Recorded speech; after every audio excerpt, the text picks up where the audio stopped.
everyone. Hi. Hi. My name is Heidi. I am also Crypto Heidi. I just started my it's so high. I just started my channel recently, and I find YouTube is really powerful for people to learn things about crypto and also blockchain. So how many of you guys watch YouTube? Whoa, that's a lot. How many of you guys making videos on YouTube about crypto and blockchain? Cool. Okay, let's see. So we have a special panel guest today, and I'm going to bring each of those guys here. Let's see if you know any of those guys before now.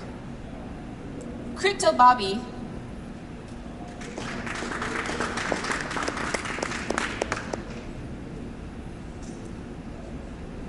Crypto Blood. Woo. Bitcoin Consensus. Woohoo. Crypto Beatles. Thanks. Ready, Set, Crypto.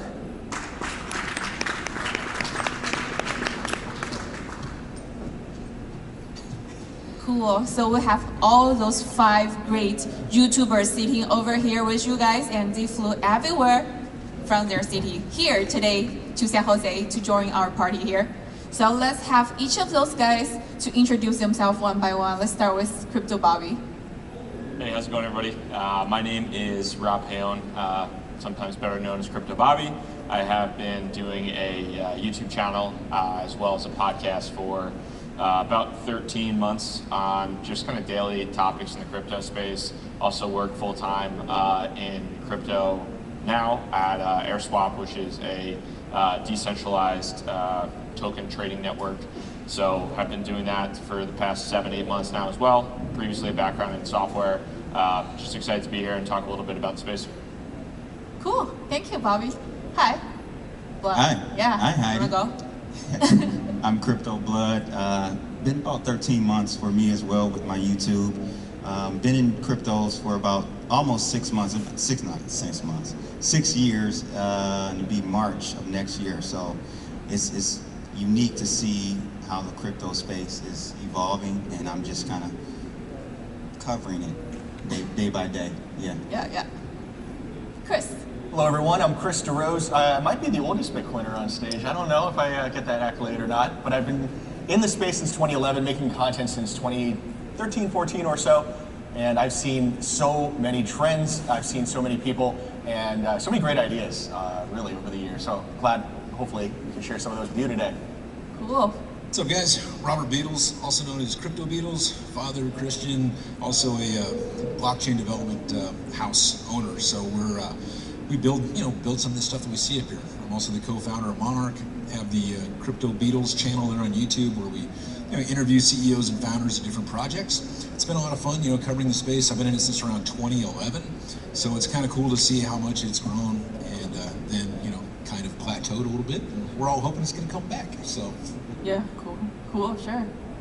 Hi everyone, my name is Charlie. I run Ready Set Crypto. I've been making YouTube channel videos for about 13 months as well. I've been in the space off and on for about 5 years or so. I made my channel because I wanted to see professional quality content in the space, and I also don't take any donations or payments for my videos. So I felt like that was pretty necessary as we start to mature as a space. So Sure. Yeah. So, okay, cool. The first question for you guys. So everybody from different background, and now everybody's sitting together because of blockchain and crypto. Why do you guys get into the YouTube, and how do you get it started? The change when you started then and now. So anyone can jump in. I'll jump in. So I got started in YouTube really just joking around with friends. I think people see YouTube now as being at parity with network television. And it wasn't like that in the early days. In the early days, you just kind of turned your video on and you were, I think, impressed to be seen by anybody, let alone by as many people as you were.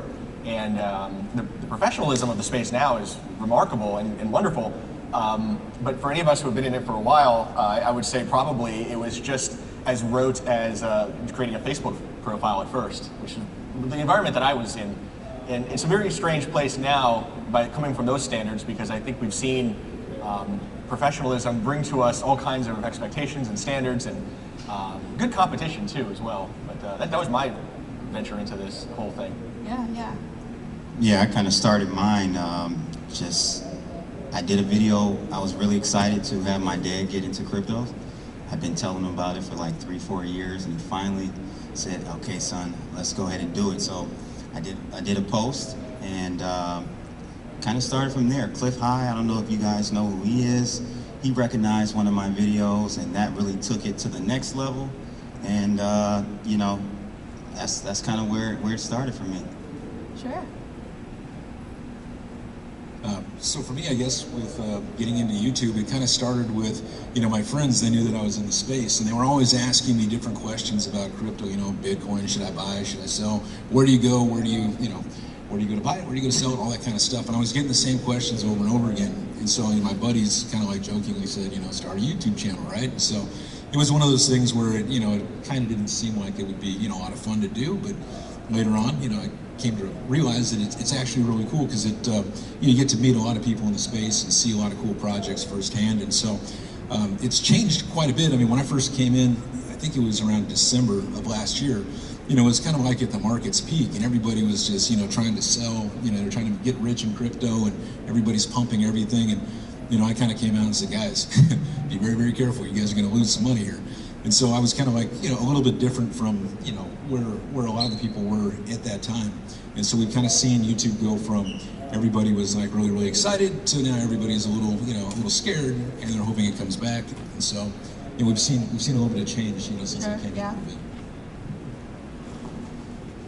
Yeah, I mean, I don't know if anyone remembers, but about a year ago, last summer, right as I was starting to get really interested in crypto because of this thing called Ethereum, there was also another coin called BitConnect that was really sort of tarnishing the whole space and sort of the reputation of YouTubers, and it was really bad for a lot of reasons. So I made my channel partly because I saw things like BitConnect as sort of the antithesis of what we needed to move forward as a space, how we needed to move forward as a space.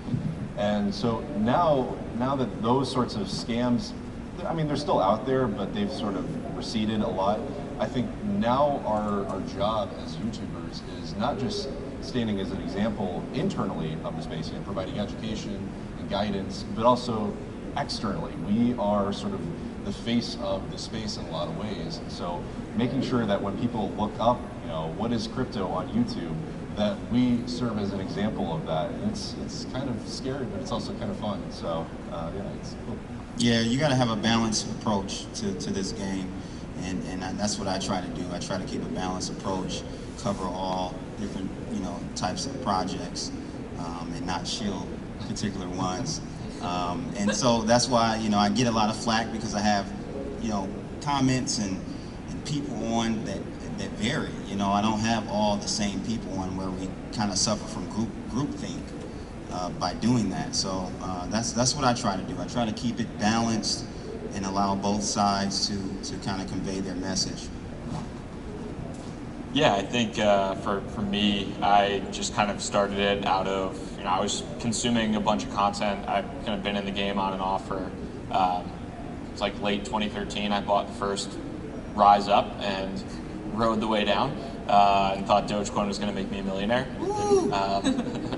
So, yeah, last year just was trying to consume content, and like Charlie was saying, you know, there's every other video was a BitConnect video, and couldn't necessarily find kind of exactly what I wanted, and thought I had a halfway unique perspective on things, and decided to start putting out content, and it randomly snowballed in a month, and it just grew way bigger than I ever thought, and I just had a ton of fun doing it, and just kind of continued to do it, and here we are. Okay, so for me, how I started. So actually, I have my YouTube video channel like a long time ago, like 4 or 5 years ago, when I was doing an e-commerce store selling stuff. So I demo all my stuff on my YouTube channel to where to put all my videos.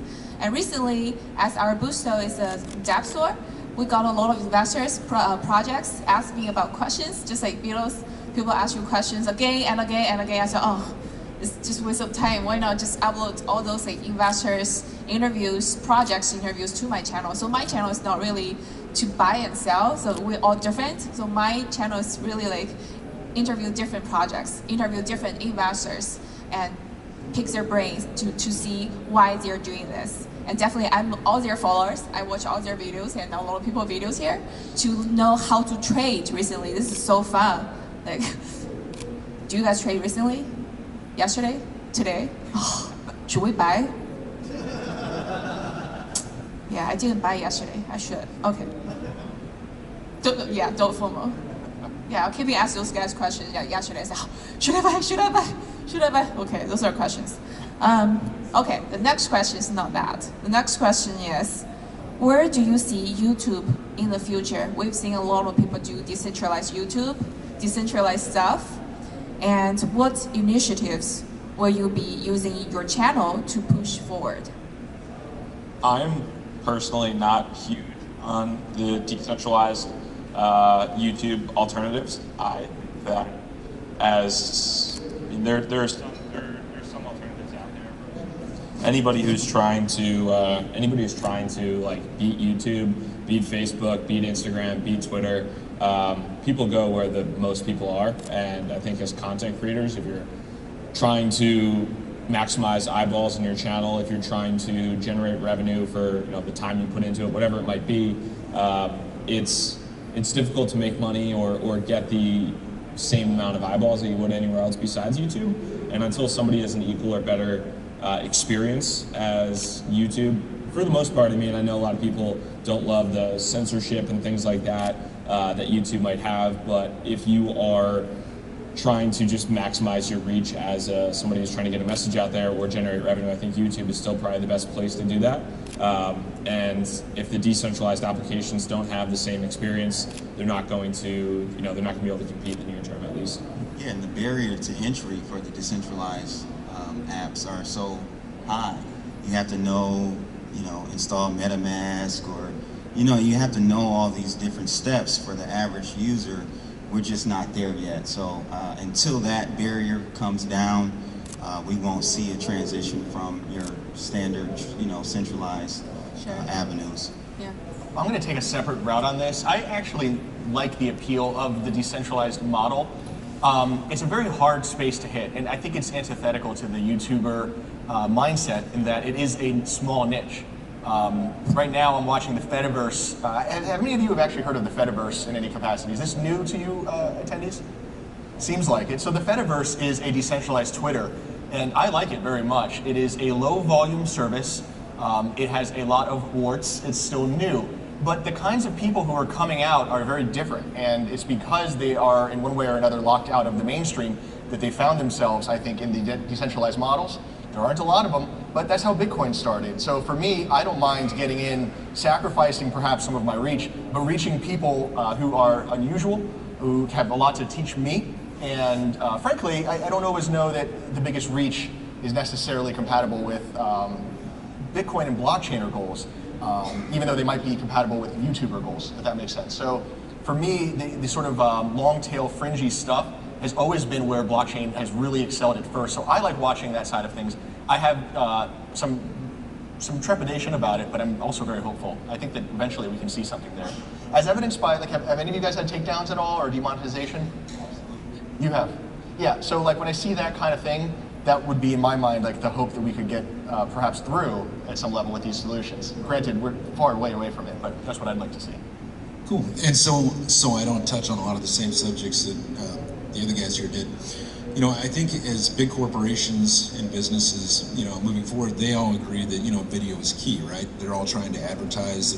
They're realizing TV doesn't work. They're realizing that things like YouTube is where the most eyeballs are going. So like with our kids and the people out here in the crowd, they're probably now watching a lot more shows on YouTube and things like that.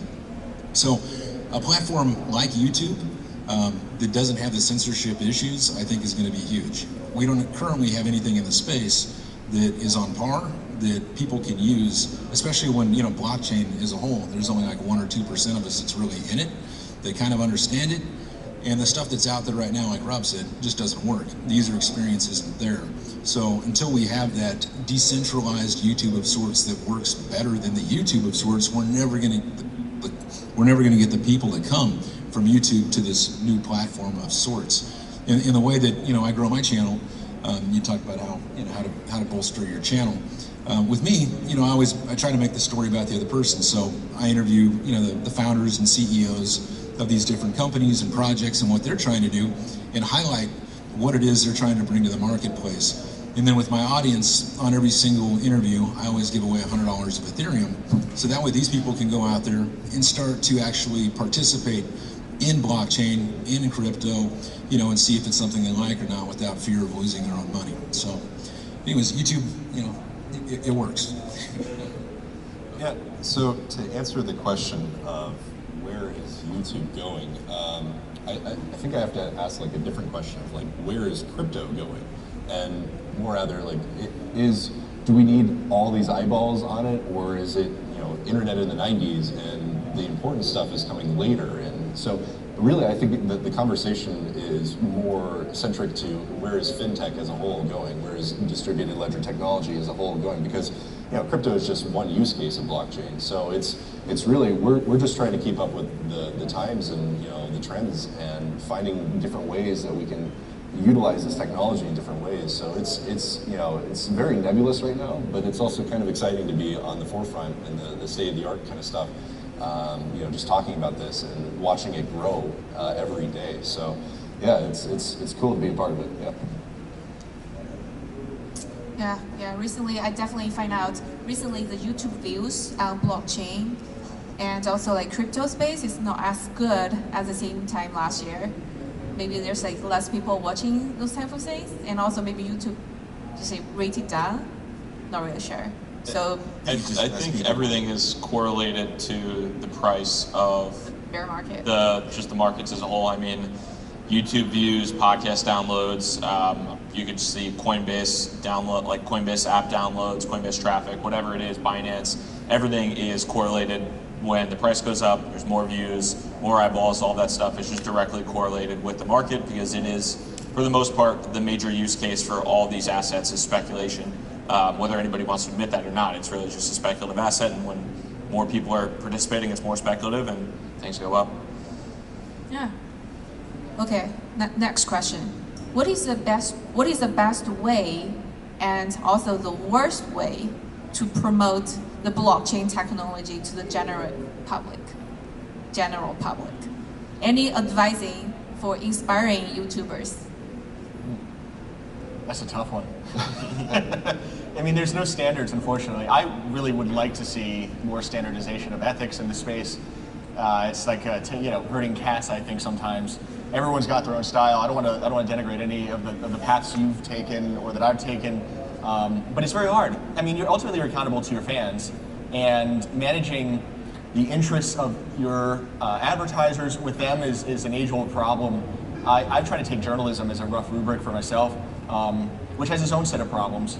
But a lot of it has to do with, I think, the undefined nature of YouTube. Are you there to be seen as a person? Are you there to promote an agenda? Are you there to be a journalist?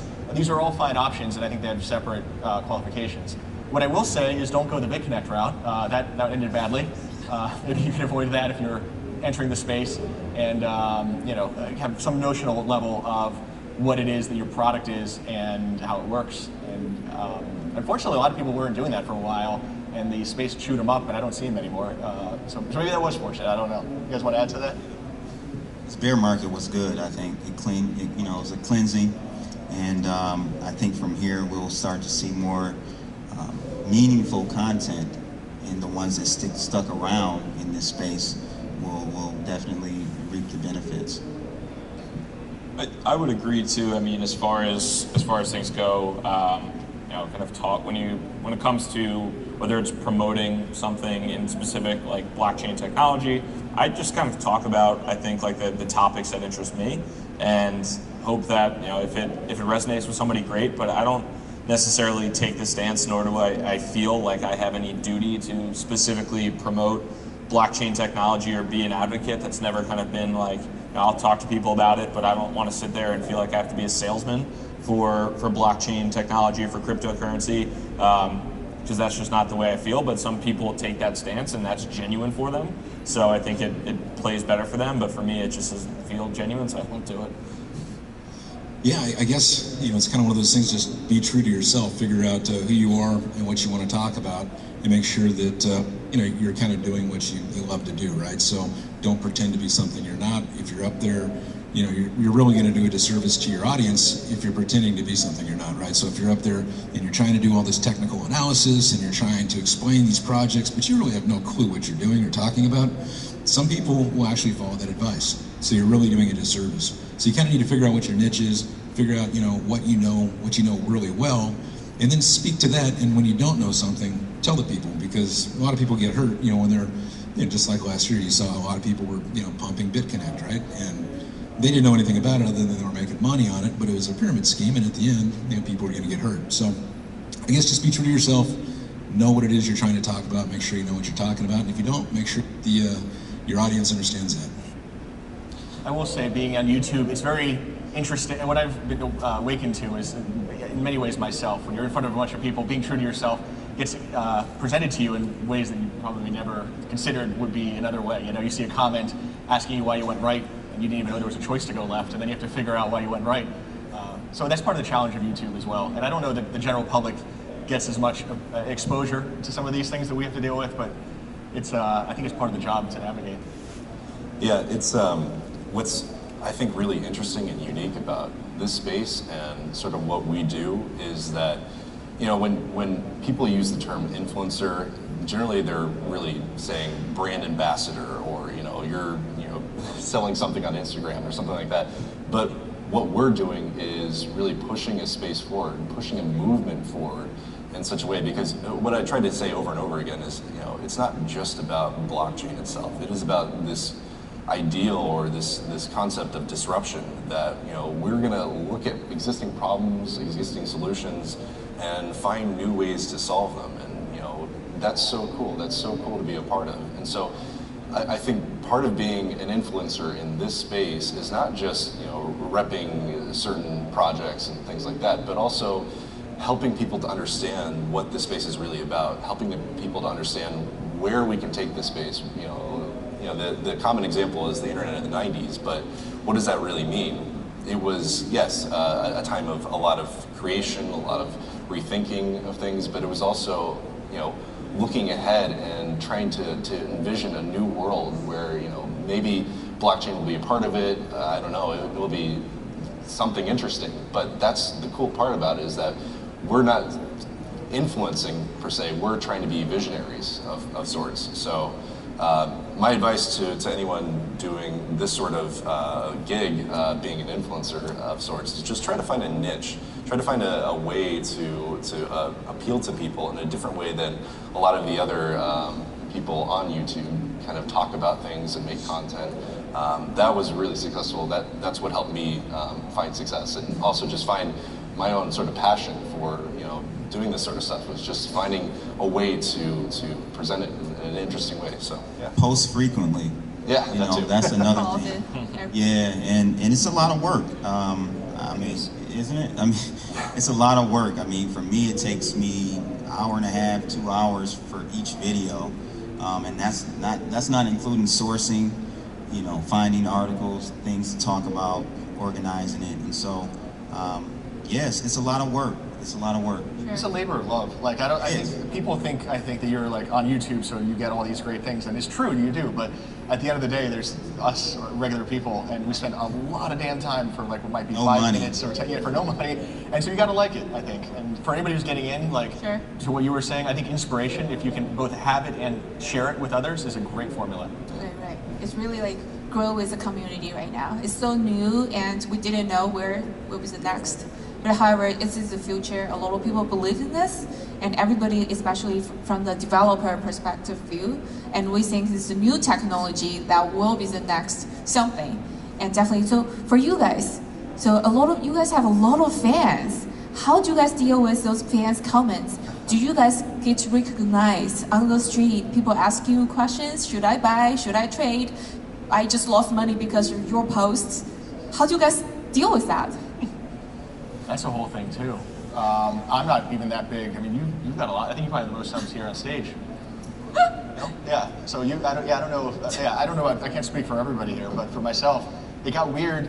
You get famous in like a little industry is what I found. So like you can find rooms where you're like at like the apex of the pyramid, or maybe of like the social pyramid, and then you go into the next conference over and you're just another schmuck, I guess.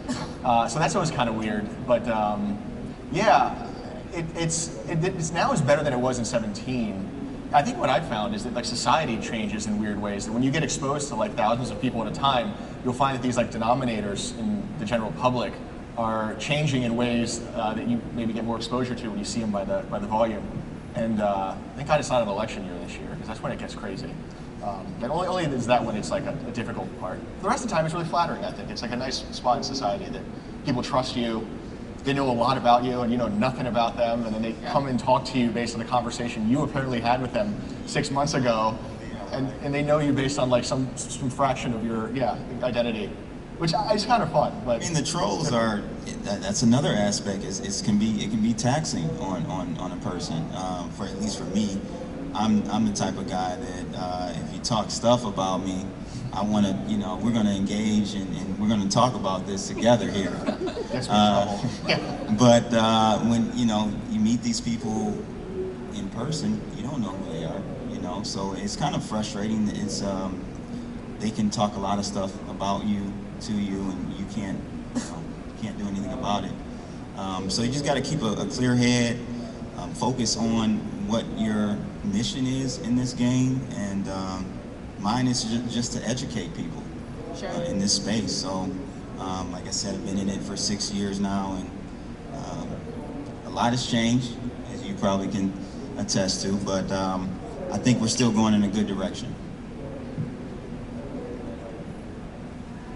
I guess this just kind of goes back to, like I said, about being true to yourself. As long as you're doing what you want to be doing and you're passionate about it, you really don't care what people have to say about you and what you're doing. Like I own a bunch of different businesses. You're going to get haters from competitors. You're going to get haters from employees. You're going to get haters in life.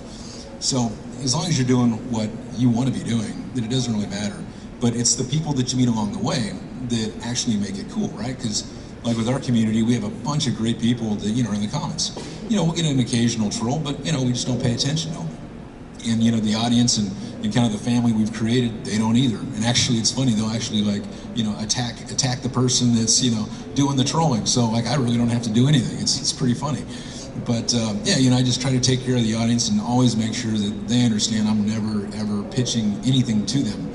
So like you'll never see me go up there and say, hey, this is a great deal, go buy it, whatever. You'll never see that. So with some people in their channels, they have to face those consequences when they're telling people to buy something and it goes down.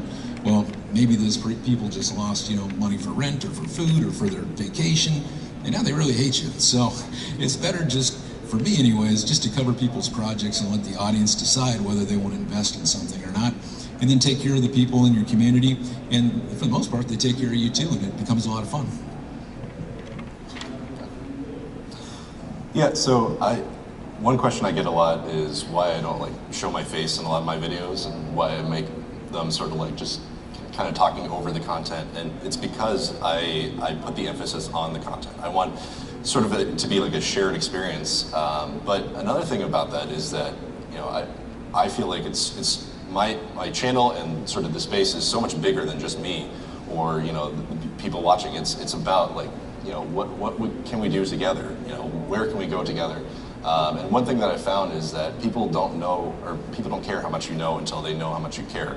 And that was definitely evident to me when I was at another conference 2 weeks ago, and someone came up to me and said, I started my crypto project because I watched your videos, and you inspired me to be a part of this space. And so for me, that's representative of what it is we do and who it is we're talking to. Is at the end of the day, yes, we're edutainment, if you will, but I think it's so much more than that. I think making sure that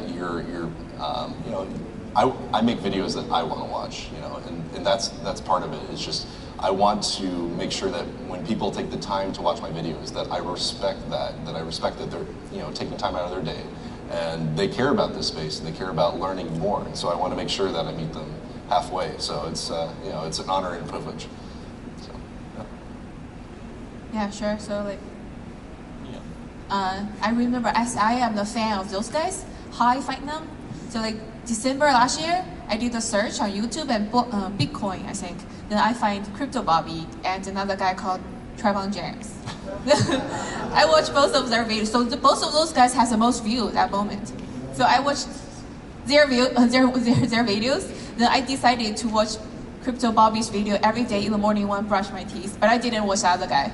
So that's my choice. So definitely there's fans, they believe in what they're watching, and sometimes they just have they have to have their own, to make their own mind. But however, I think this is really good YouTubers out there. There might be some people misleading the audience. So this is something, that's why we are grouping together to tell people, okay, even there's some people have some mistake information out there, but hold on, crypto and blockchain is not scam, it's not spam, it's some technology there. So okay, talk about technology. Are there you guys making education type of videos over there? Do you guys use blockchain or crypto to work on any projects you are working on? Can you guys share? I do. I use it to settle value. I always have. If you're dealing with a merchant and you have the option of paying in crypto, I just pay in crypto generally. Sometimes it makes a lot of sense and sometimes it doesn't, but it at least brings people into the space. And sometimes it's just needed because like I don't know how to send money to somebody who's in a crazy country. I'd rather not bother. I just assume send them value with crypto because it's easy. So that's how I use it by and large, the old-fashioned way. Sure. Who else is working on a project? Yeah, I mean, I work full-time now in the space in addition to working, and that was kind of a conscious decision. I just like I had an opportunity to join a company that was working on Ethereum technology and doing some interesting things, I thought, and kind of wanted to, for me, the YouTube stuff was great. I was doing that while I had a full-time job, working at Oracle, and I kind of felt like I was like an outside commentator looking in, and I wanted to also be on like the inside of the industry and have conversations every day with people that I thought were like-minded, rather than kind of just working in a field that was totally separate from what I was doing. So that was kind of the reason why I went full-time, and it's been awesome too. I mean, for me, working in the space and then also being able to create content on it is fun, just because if I have a question, I'm not a developer. I have somewhat of a technical background, but I can ask one of our engineers to look at a smart contract, or I can ask them their opinion about something, technology and how it's built, and they can give me a pretty quick answer on something. So it's fun to just go into the office and talk to people about kind of the industry as a whole and some of the developments, and get a feel for things that way too.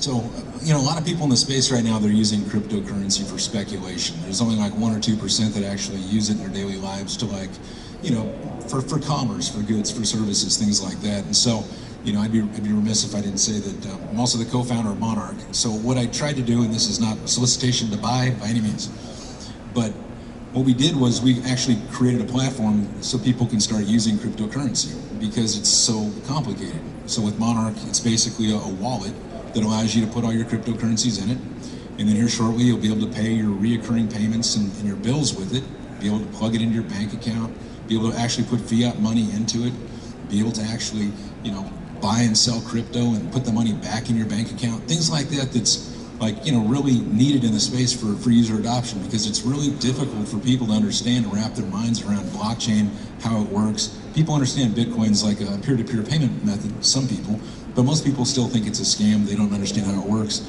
And until we actually have some kind of platform that allows, for easy usage of cryptocurrency, it's just going to be the same people in the space, or just speculators, people coming in. So, for me, I use blockchain all the time.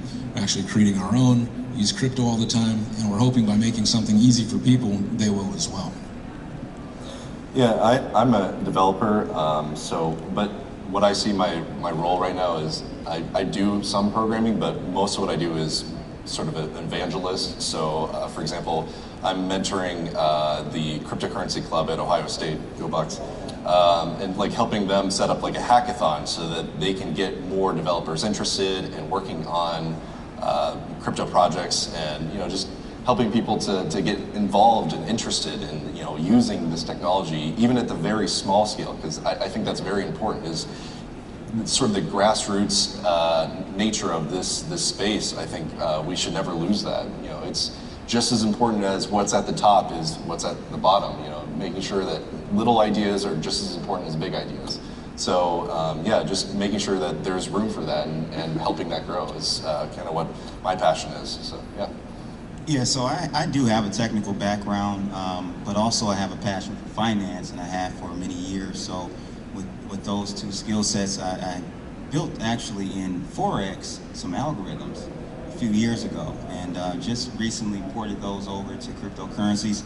So I'm actually working with a hedge fund to implement one of those, and also have a trading room where they're able to get those alerts as well. So that's something I'm working on a daily basis. Also, two startups, both are non-blockchain, but we're thinking about moving one of them over. So I'm glad I didn't jump on that ICO train last year. Yeah, that's what I'm working on. Cool. Something I'd say too, just on the subject. I mean, for anybody here who wants to know where the action is in the space, what I like to follow is the jobs market. If I see people working for crypto, that tells me that something is sacred about that crypto. And I don't see a lot of people working for, I think any tokens in the space besides a handful of products. And that's where I like to follow, and that's where I end up using the systems as well. Because sometimes you just get a discount by paying in crypto because there's an ideological compatibility or a regulatory compatibility. Sure. So as crypto Heidi myself, what I do is we provide tools so people can build blockchain projects faster and easier. And that's what my stuff is doing. So now we have 5 minutes open to the floor. Anybody has questions for those guys? Sure, go ahead. You want to yell out? You got a mic on him? You can yell. I can repeat the question. Okay. Yeah, you can just yell. We will repeat the question.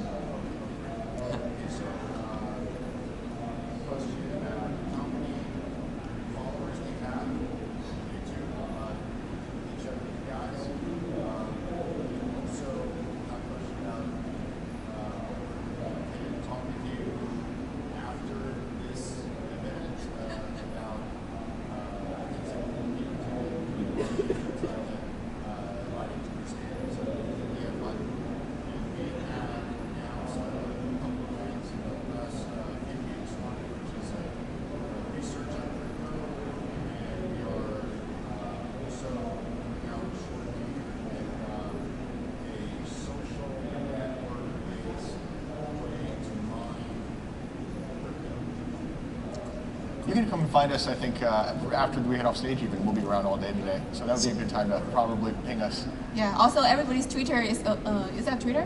So you can search for everybody's Twitter. Definitely follow everyone. So he asked how many subs we all have. Yeah.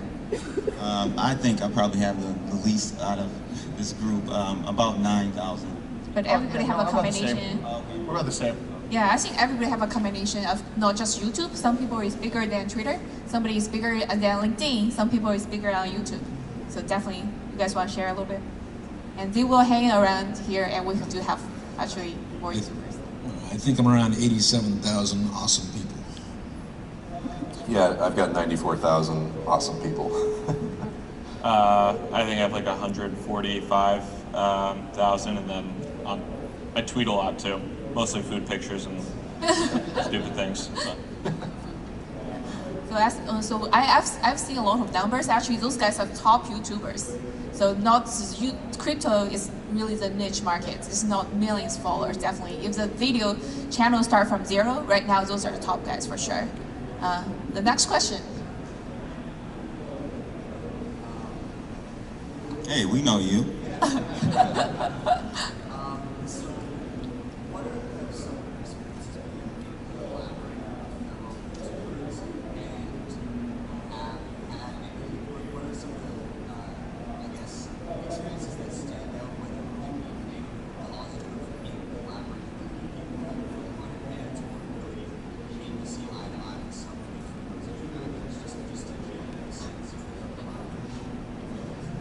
Collaboration question with other YouTubers.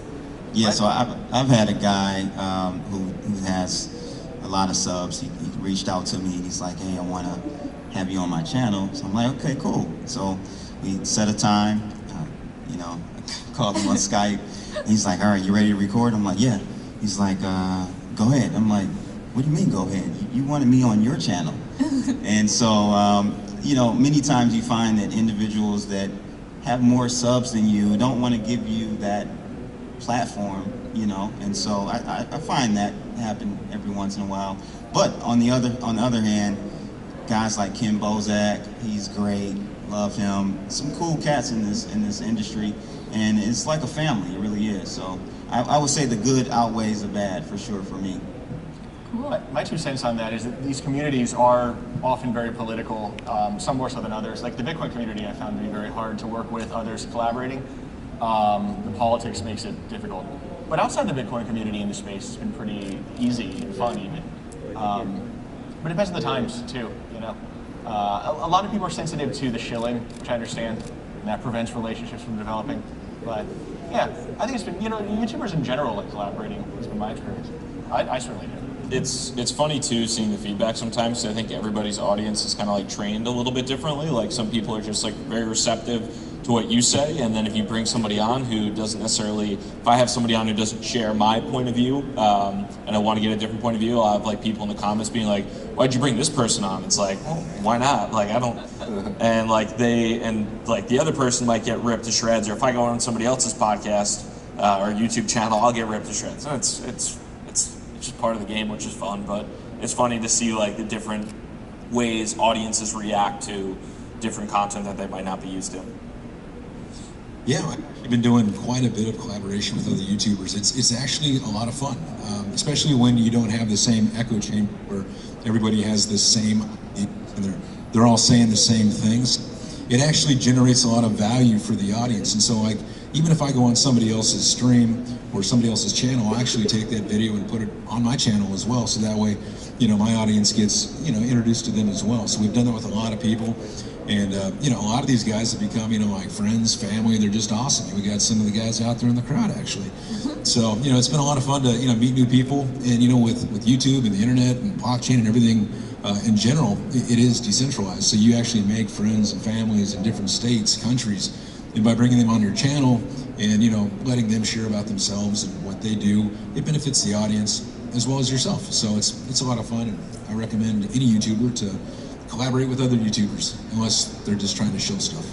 It's a great way to fill in gaps too. I think like I have no idea how to do technical analysis, and that's something that like people love and eat up. But I'm not going to sit up there and pretend like I'm looking at RSI and know what that means, and look at the MACD and be like, oh, I watched a 10-minute YouTube video, so I'm going to go and spew this stuff. So I've had like a couple guys on, like Crypto Cred and Ledger, and a couple other people that are really good at that. So it's like a great way to fill gaps. Yeah, I think one of my favorite things about this space is that it's just so new, and so, you know, nobody is really an expert. We know things, but nobody can know everything. And so I think that helps to bring down the egos and really, you know, helps to make it more of a collaborative space. And yeah, there's politics, and, you know, there's going to be divisions, and, you know, my blockchain's better than your blockchain kind of stuff. But yeah, what I found is that this space is so new, it's only 10 years old, that, you know, people are still figuring it out, and people are, the guards are down. So it's good. I really enjoy being a part of it. Cool. So yeah, so as I'm a female, so I'm just get lucky. So I get on a lot of people's YouTube channel, and I have a chance to interview a lot of people. So if you ladies, you are sitting here and think about getting into crypto, this is the best time. We do not only those YouTubers, we do have a lot of YouTubers sitting here in our audience. So if you guys want to stand up to show your face. Okay, here they are. And also we do have a website called Crypto Influence. So we have a huge list of people. If you're going there to look for YouTubers, you guys can talk with them directly. Definitely we will be here around. And thank you, everyone. Thank you, everybody here. Thanks, everybody. God bless. Thank you. Yeah, thank you.